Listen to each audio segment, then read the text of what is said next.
Qu'est-ce qui attire votre attention ici? Et si je vous disais que ce qui n'apparaît pas est en fait ce qui façonne l'avenir de tout un pays? En Inde, des millions de filles disparaissent avant même de naître. C'est une crise silencieuse qui transforme profondément une société qui, depuis des siècles, privilégie les garçons. Dans ce pays, passé et présent se mêlent dans une trame complexe, où la préférence pour les filles a toujours été évidente. Ce choix n'est pas un hasard, il a été façonné au fil des siècles par les traditions, la religion et la structure sociale. Tous ces éléments se sont mêlés pour créer une culture qui voit la naissance d'une fille non pas comme une célébration, mais comme une source d'inquiétude. Mais pourquoi cela continue-t-il encore aujourd'hui? Et quels sont les enjeux pour l'avenir de l'Inde? Le système de la dot, bien qu'illégal, reste une force souterraine puissante. Les familles voient la naissance d'une fille non seulement avec amour, mais aussi avec la perspective d'une dette future. Un fils, en revanche, représente une sécurité financière, une garantie contre la pauvreté dans la vieillesse. Dans les villages où la terre est tout, avoir un fils signifie avoir des mains pour travailler et quelqu'un à qui léguer ses biens. La continuité de la lignée familiale, profondément ancrée dans la psyché indienne, dépend de lui. Les écrits sacrés hindous, avec leur influence culturelle massive, renforcent subtilement cette préférence. Les anciens rituels, encore pratiqués, célèbrent la naissance d'un garçon avec plus de ferveur. Les filles restent et prennent soin des parents âgés, tandis que les filles quittent leur foyer pour rejoindre la famille de leur mari après le mariage. Cette dynamique crée une perception d'investissement perdu pour les filles, un calcul froid qui néglige la valeur intrinsèque de toute vie.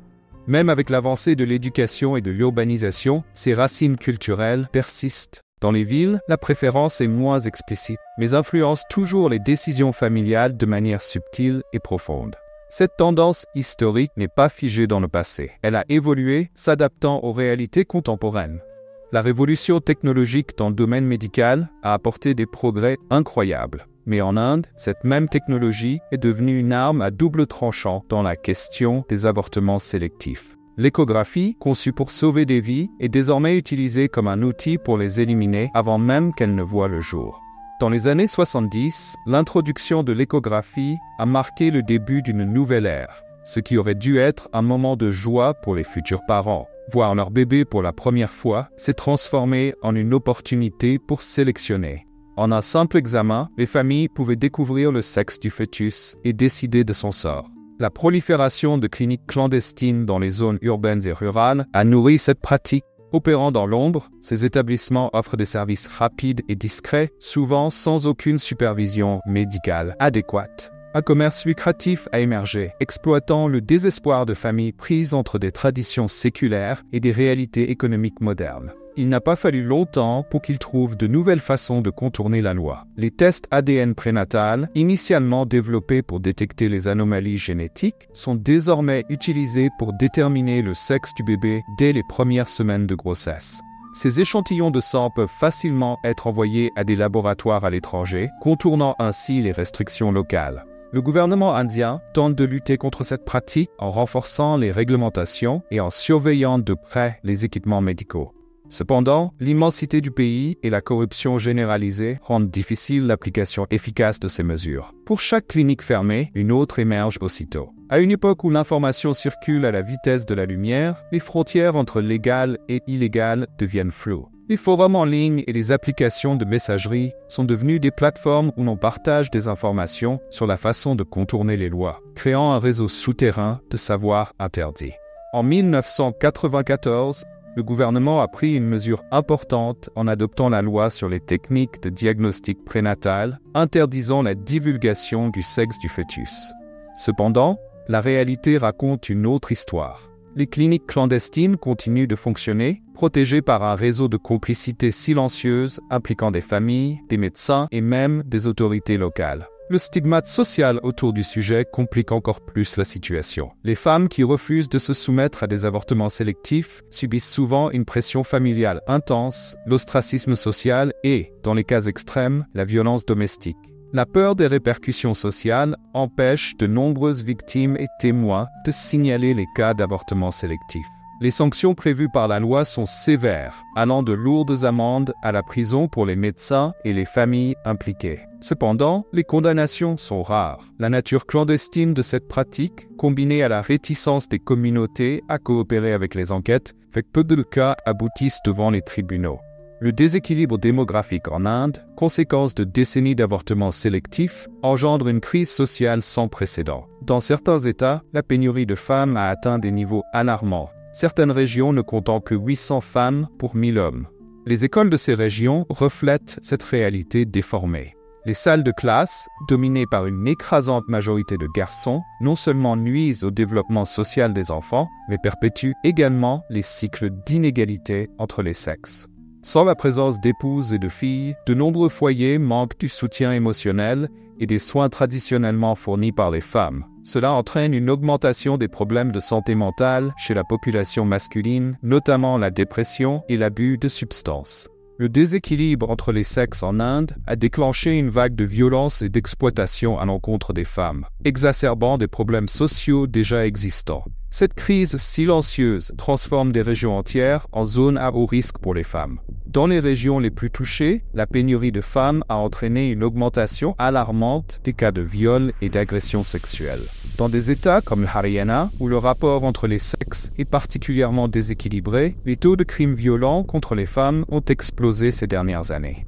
Dans ce contexte, le trafic de femmes est devenu une industrie sombre et lucrative. Les réseaux criminels exploitent le désespoir des hommes célibataires en important des épouses provenant des États plus pauvres ou de pays voisins comme le Bangladesh et le Népal. Ces femmes, souvent mineures, sont vendues comme des marchandises, contraintes à des mariages sans consentement et souvent soumises à des conditions d'esclavage domestique et sexuel. Les efforts pour lutter contre ces problèmes rencontrent des obstacles majeurs. L'application des lois est souvent insuffisante et les cas de violence contre les femmes ne sont pas toujours pris au sérieux par les autorités. Le stigmate social et la peur des représailles empêchent de nombreuses victimes de signaler les abus.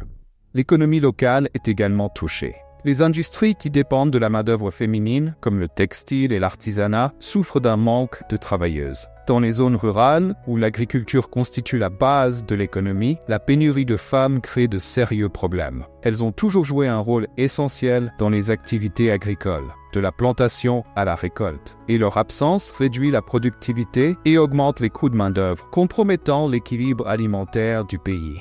Le secteur des services, comme le service clientèle et l'hôtellerie, est également confronté à d'importants défis. La pénurie de femmes affectant la qualité du service dans des domaines qui bénéficient traditionnellement des compétences interpersonnelles féminines. De plus, le déséquilibre affecte les modèles de consommation. Les industries qui dépendaient traditionnellement des consommatrices, comme la mode et les cosmétiques, constatent une réduction significative de leur marché potentiel.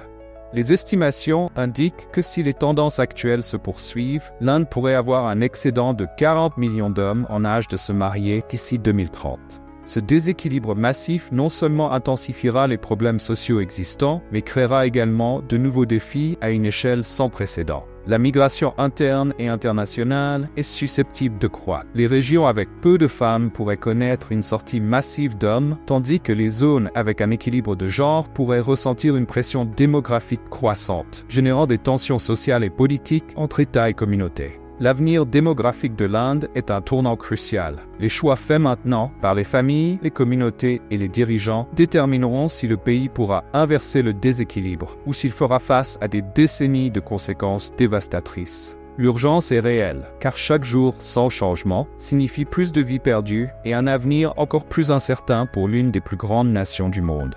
Le déséquilibre de genre et la préférence pour les filles ne sont pas des problèmes exclusifs à l'Inde. Le Vietnam et la Chine sont confrontés à ce problème depuis des décennies, en raison de sa célèbre politique de l'enfant unique. La Corée du Sud a été un cas de succès. Dans les années 90, le pays avait l'un des pires déséquilibres de genre au monde. Mais grâce à la croissance économique, aux changements dans les lois d'héritage et à d'intenses campagnes publiques, la Corée a réussi à inverser la situation en seulement 2 décennies. En revenant aux exemples, les pays voisins de l'Inde, comme le Pakistan et le Bangladesh, sont également confrontés à des défis similaires. Cependant, le Bangladesh se distingue par ses progrès, principalement grâce à l'émancipation économique des femmes et à l'éducation.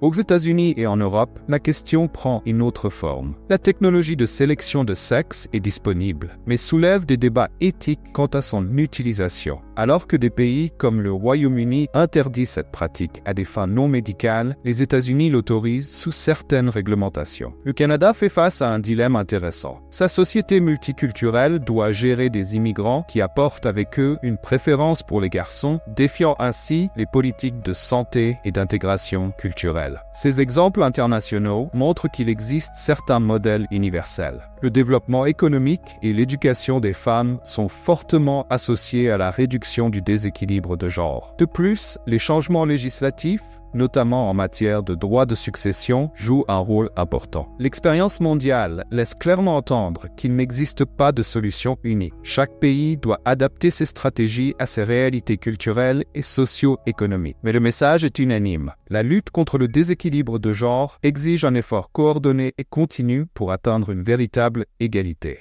L'avenir de l'Inde et peut-être de toute la région dépendra de la rapidité et de l'efficacité avec lesquelles le pays pourra inverser ce cycle. Si l'histoire nous enseigne quelque chose, c'est que la société paie toujours le prix de l'inégalité.